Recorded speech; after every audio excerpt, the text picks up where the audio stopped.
पाठ और के माध्यम से सुन रहे थे और यह उपदेश भगवान राम ने अपनी प्रजाओं को दिया था।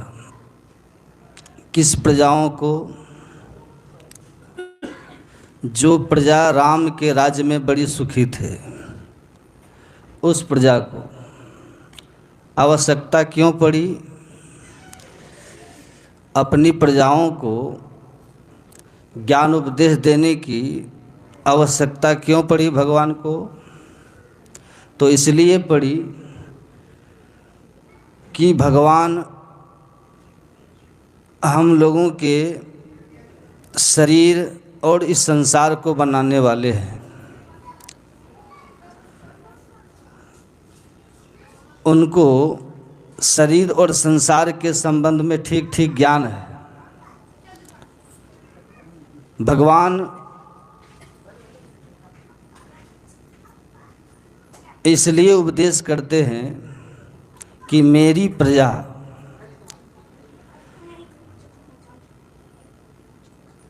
आप लोग हल्ला नहीं कीजिएगा, मेरी प्रजा हमारे राज्य में सुख से है, लेकिन सब दिन तो कोई संसार में रहेगा नहीं, और ना ही इस धरती पर सब दिन मेरा राज्य रहेगा। अभी अयोध्या में भगवान राम का राज है, वहाँ राजा है भगवान।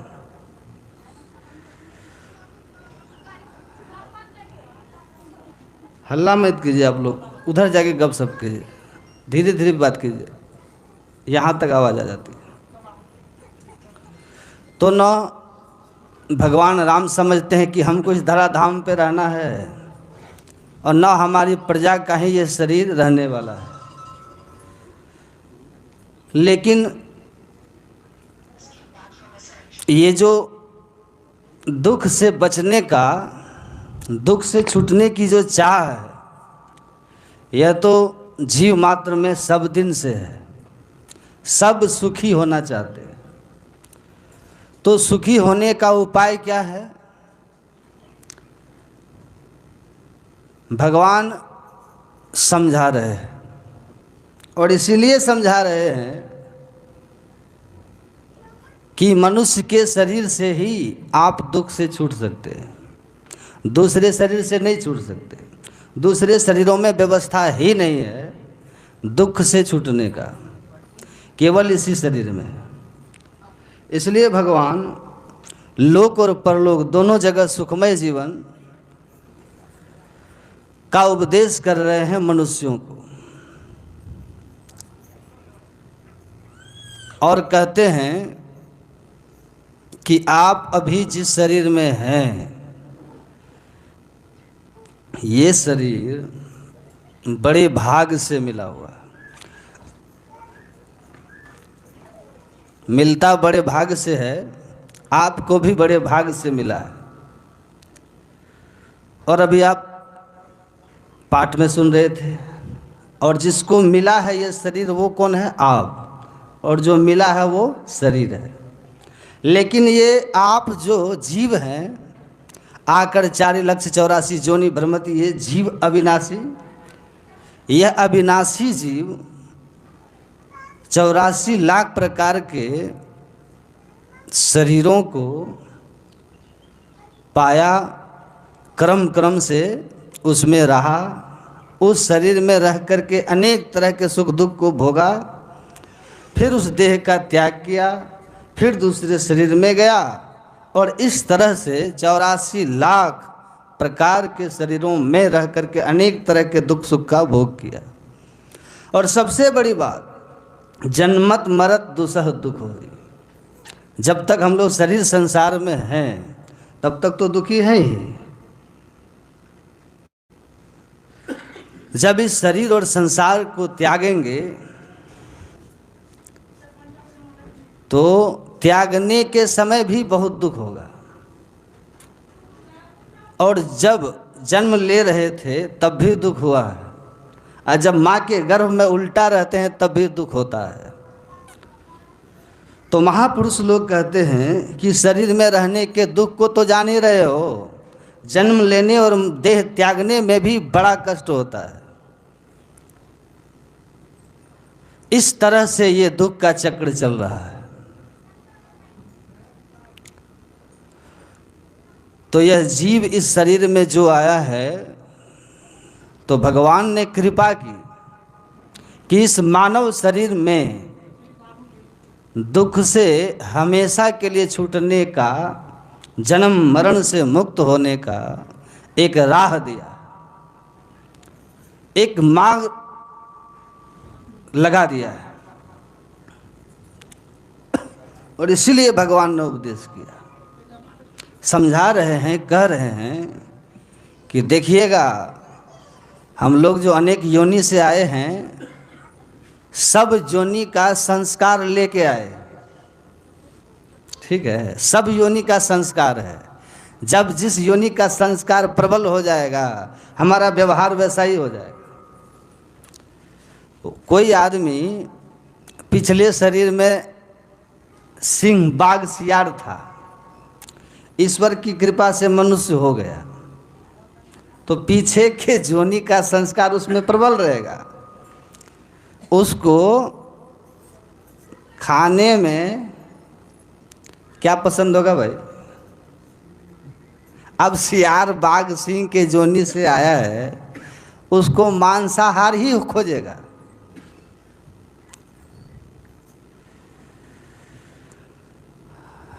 एक आदमी अपने बारे में सुनाए कि बाबा, हम कितना भी जरूरी काम हो, वो काम हम छोड़ सकते हैं, केवल हमको कोई आदमी कह दे कि मीट, मुर्गा, मछली बन रहा है, थोड़ा रुकिए, खा के जाइएगा, हम छोड़ देंगे, छोड़ देते हैं। हमको इन सब चीज़ों का नाम सुनते ही एकदम से भीतर से लगता है कि कब मिल जाए, छोड़ के जाना बहुत बड़ा हानि है। देखिए, तो पिछले जन्म में सिंह, बाघ, सियार रहे होंगे, अब वहाँ से डायरेक्ट ईश्वर ने प्रमोट कर दिया, आदमी बना दिया, तो एकदम नया मनुष्य हैं आप। नया मनुष्य समझते हैं, पहली बार आदमी बना है। तो पहली बार आदमी बना तो पशु का संस्कार प्रबल होकर रहेगा उसमें। अब पुराना आदमी है, 10-20 जन्म से मनुष्य बन रहा है, उसके अंदर मानवीय गुण एकदम से प्रबल रहेगा। वो आदमी में सदाचार, मानवीयता, दया, करुणा, क्षमा, ये सब गुण रहेंगे। शुच्याचार, शुद्धाचार, खान पान की प्रबलता रहेगी। पुराना मानव है भाई। तो नया मानव पीछे के संस्कार का प्रबल बना के रखता है। तो संस्कार पीछे का प्रबल है आपका। भगवान उपदेश कर रहे हैं कि देखना, पीछे के संस्कार जो तुम प्रबल लेके आए हो, वो पाश्विक संस्कार है। और इस पाश्विक संस्कार के प्रभाव में आकर तुम वही काम मत करते रहना, करने लगना जो करते आए हो पशु के शरीरों में। पशु के शरीर में क्या करते आए हो? यही तन कर फल विषय न भाई। इस शरीर का फल विषय भोग नहीं है, इसके अतिरिक्त सब शरीर का फल विषय भोग है। सब भोग के शरीर हैं। आहार निद्रा भय मिथुन च सामान में तत्पशुभिर्नरणम्। आहार, भोजन, नींद, भय और संतान की उत्पत्ति करना, जन्म देना, बच्चे। 4 काम मनुष्य और पशु में समान। तो इन्हीं 4 कामों में अगर हमारी प्रवृत्ति है तो भगवान कहते हैं सावधान हो जाना। मिला है मनुष्य का शरीर, प्रवृत्ति है पशु वाली, तो मनुष्य शरीर में रह लोगे जब तक रहने की आयु है, लेकिन पाश्विक प्रवृत्ति या विषय भोग की प्रवृत्ति फिर उसी ओर पहुंचा देगा जिस ओर से तुम बड़े जन्मों के कष्ट के बाद ईश्वरीय की कृपा से कभू कर करुणा निर्देही देत इस बिनु हेत सुने ही आए हो। संत लोग एक स्वर से कहते हैं सावधान, बहुत जन्म भयो कीट पतंगा, बहुत जन्म जलमीन कुरंगा, बहुत जन्म पंछी सर्प होइयो, बहुत जन्म हैवर वृक्ष जोइयो, मिलु जगदीश मिलन की बेरिया चिरंग काल यह देश जरिया।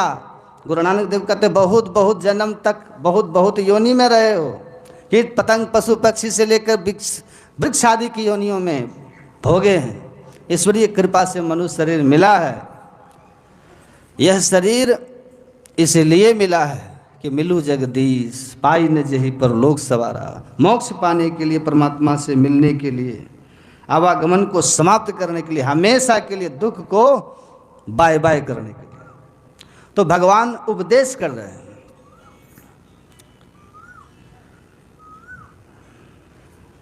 कि चूक न हो जाए, इस देव दुर्लभ तन में भी चूक न हो जाए। आज चूक हुआ तो अब की चूक माफ न होगी, दुल्ला न चल मुकाम, माफ फिर नहीं होगा, फिर वही 84 लाख योनियां। इसलिए एक स्वर भगवान का, एक स्वर संतों का कि भाई आप इस देव दुर्लभ तन में आए हो, भज लीजिए भगवान, यही में भल है अपना। भगवान को भज लीजिए, इसी में भलाई है, क्योंकि भजन भी इसी शरीर से होगा।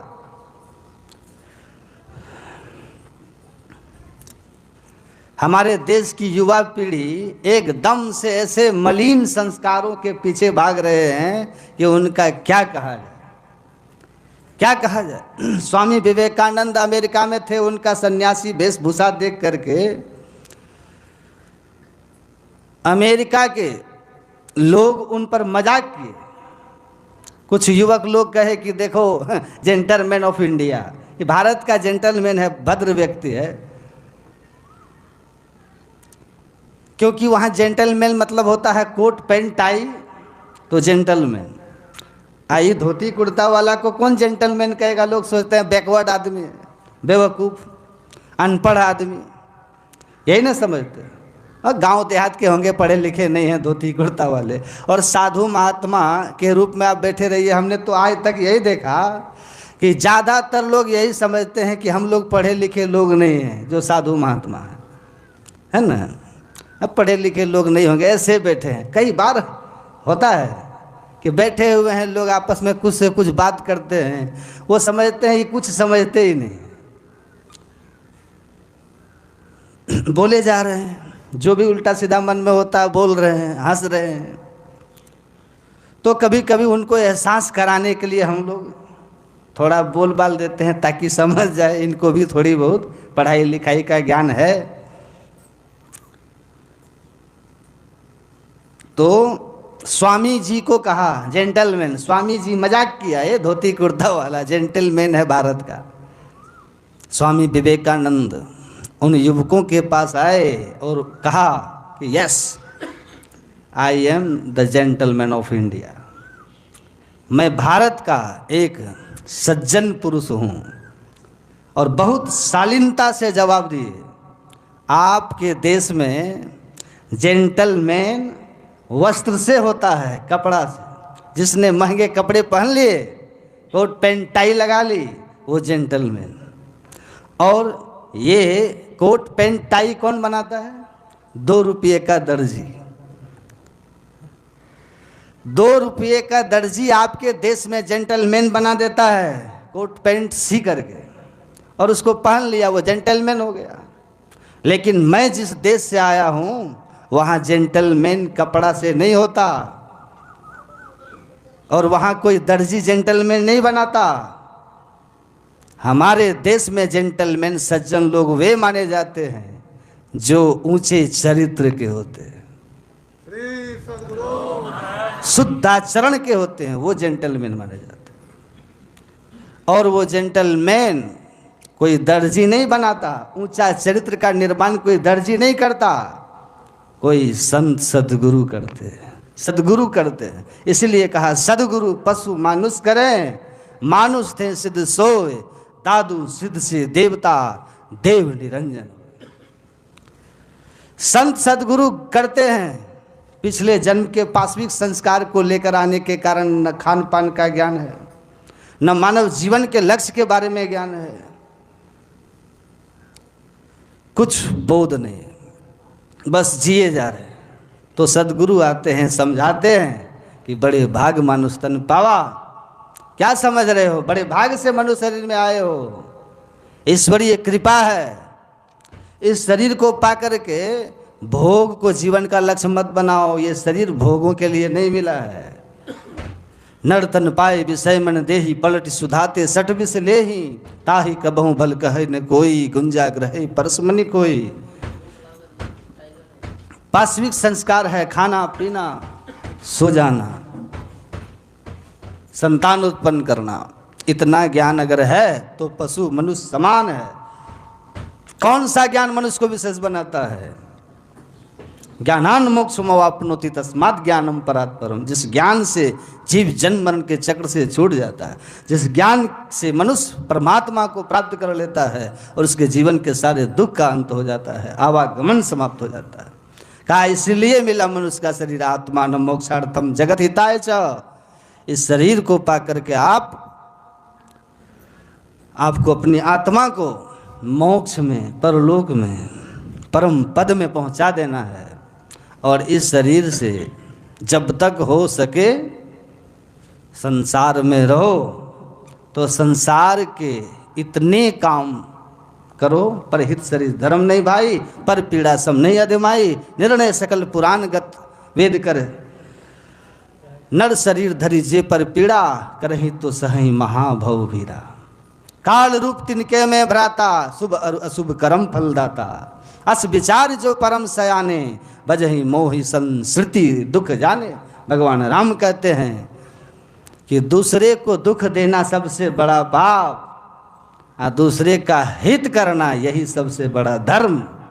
जो मनुष्य शरीर पा करके अपने सुख स्वार्थ में दूसरे को कष्ट दे रहा हो, उसके लिए मैं काल रूप हूँ। जो ज्ञानी हो जाते हैं इस संसार को, आवागमन के चक्र को सबसे बड़ा दुख समझ करके मेरी भक्ति में लग जाते हैं और अपना कल्याण बना लेते हैं। यही तो रोज गुरु महाराज कहते हैं, आवागमन सम दुख दूजा है नहीं जग में कोई। इसके निवारण के लिए प्रभु भक्ति करनी। तो कैसे? इसी शरीर से होगा, क्योंकि जीव उद्धार का द्वार पुकार कहा। घट भीतर ही सत संतों ने संस्कृति संताप से कांप रहे। भव भौर भ्रमत जीव हाँफ रहे। तिन्हें ढाढ़स दे समझाए कहा गुरु नाम सुमर सत संतों ने।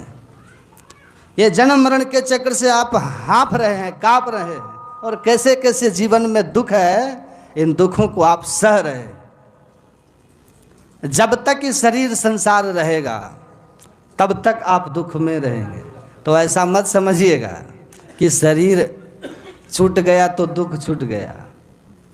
अगर यही एक शरीर होता तो शरीर छूट गया तो दुख छूट गया। लेकिन हमारी जो चेतन आत्मा है वो इस शरीर में बड़ा अच्छी तरह से पैक है, बड़ी अच्छी तरह से पैक किया हुआ है। एक ही कवर ऊपर का है, इसके अंदर और भी कवर हैं, कई लेयर के अंदर जीव को रखा गया है। इसीलिए जब मरते हैं ना तो एक कवर हट जाता है, बाकी के कवर रह जाते हैं, पुनः जीव को जन्म लेना पड़ जाता है। आम खा लिए, गुठली फेंक दिए तो वृक्ष होगा कि नहीं होगा? वैसे जब साधारण मृत्यु होती है एक शरीर छूट जाता है। ये शरीर बड़ा विचित्र है, इसकी बनावट बड़ी विचित्र है। आप सुने होंगे एक महात्मा जी थे योग त्रयानंद। एक डॉक्टर से उनकी बातचीत हो रही थी। डॉक्टर ने कहा कि मैं हृदय रोग विशेषज्ञ हूँ, मैंने सैकड़ों हृदय का ऑपरेशन किया, अब मुझे किसी हृदय में आज तक ईश्वर दिखाई ही नहीं दिए। और आप लोग कहते हैं कि ईश्वर सर्वभूतानां हृदय से अर्जुन तिष्ठति, कि परमात्मा जीव के हृदय में रहते हैं। तो वो महात्मा जी हंसने लगे, कहे देखिए आपको गहरी अध्यात्म तो बाद में बताऊंगा, पहले सीधा सरल सवाल पूछ रहा हूँ। आप जितने लोगों का ऑपरेशन किए उसमें काम क्रोध लोभ मोह मद मात्सर्य ईर्ष्या द्वेष था कि नहीं था? कि सबका हृदय एकदम निर्मल था? तो कहा नहीं, क्रोध काम लोभ तो होगा ही सबके अंदर। कहा कि हृदय का ऑपरेशन किए तो काम क्रोध लोभ सब मिला कि उसके हृदय में किधर बैठा हुआ है? आपको दिखा? तो कहा कि ना, कहाँ दिखा? तो कहा ये काम क्रोध लोभ जो रोज आदमी का प्रकट होते रहता है और सबके सामने प्रत्यक्ष होता है, वो आपको नहीं दिखा। अब भगवान कैसे दिख जाएंगे? उस हृदय में कैसे दिखेंगे? इस आंख से नहीं दिखेंगे। और जिस हृदय में है वह हृदय यहाँ नहीं है, उसको योग हृदय कहते हैं। उसका ज्ञान अभी आपको नहीं होगा। जब इतनी छोटी समझ है कि हृदय को फाड़ कर भगवान देख लेंगे, वो इस आंख से दिखते ही नहीं कि देख लोगे। इस आंख से तो उसके अंदर का काम क्रोध भी नहीं है। दुनिया का कोई डॉक्टर जो हम बोल रहे हैं वो ज्ञान मेरे भीतर है कि नहीं है, तभी ना हम बोल रहे हैं। तो ऑपरेशन करके खोज लेगा कि कहाँ है वो ज्ञान मेरे अंदर में बैठा हुआ। अच्छा, खोज लिया, जान जाए कि क्या क्या ये जानते हैं। कहाँ है ये ज्ञान? कहाँ से आ रहा है ये ज्ञान? आज तक किसी को नहीं पता चला। भगवान पता चल जाएंगे ऑपरेशन करके। तो चुप हो गए डॉक्टर। तो संत लोग यही कहते हैं कि इस जीवन के मर्म को अच्छी तरह समझना। इस शरीर को जानिए कि बड़ा अद्भुत शरीर है। इतना अद्भुत है कि इस शरीर में संपूर्ण ब्रह्मांड लक्षणम सर्वदेव मध्य व्यवस्थितम, सारा ब्रह्मांड इस शरीर के अंदर में दिख जाता है। जैसे छोटे से मोबाइल में कितना कुछ देख लेते हो, वैसे इस शरीर में ऐसा चिप लगा हुआ है कि सारा ब्रह्मांड इसमें समा गया है। कैसे कैसे प्रभु ने ब्रह्मांड की रचना की, सारा विश्व ब्रह्मांड आप इसमें देख सकते हैं। पर देखने की कला आनी चाहिए, देखने की नजर होनी चाहिए, तब दिखता है। समशील नील अपील पहले खेल खुली खुली लख पड़े, सब कुछ दिखेगा अपने अंदर में। घट ही में सर्वगुण, घट ही में निर्गुण, घट ही में सत्पदवासा, और नहीं पड़ती तो गुरु हरि से वो आपा अर्पी बनोदासा। संत सदगुरु के शरण में आप आकर के सदयुक्ति लीजिए, और जैसा वो कहते हैं कि 5 पाप से, झूठ से, चोरी से, नशा से, हिंसा से, व्यभिचार से अपने को अलग कीजिए, और नियमित त्रैकाल संध्या कीजिए, और अपना संसार का जो भी व्यवसाय है उसको आप कीजिए, तो आप एक न एक दिन उस दृष्टि को प्राप्त कर लीजिएगा जिस दृष्टि से आपको अपने अंदर में तमाशा ही प्रकट हो जाएगा। घट बीच अजब तमाशा है साधो, अजब तमाशा अंदर में दिखेगा। लेकिन एक बार वो दृष्टि मिल जाए, तब वो दृष्टि मोक्ष के द्वार का जो खोलने का साधन करते हैं, वे ही केवल उस दृष्टि को प्राप्त कर सकते हैं। और वह दृष्टि प्राप्त नहीं किया, उसके लिए अगर आपने साधना नहीं की तो सो परत पावई सिर धुन पछता, वो परलोक में दुख पाएगा। क्योंकि मनुष्य शरीर तो गया, एक तो नरक गए, फिर मनुष्य शरीर गया, 84 लाख योनि आई। अब पछताए होत क्या जब चिड़ियाँ चुग गई खेत। चिड़ियाँ चुग गई खेत तो क्या होगा?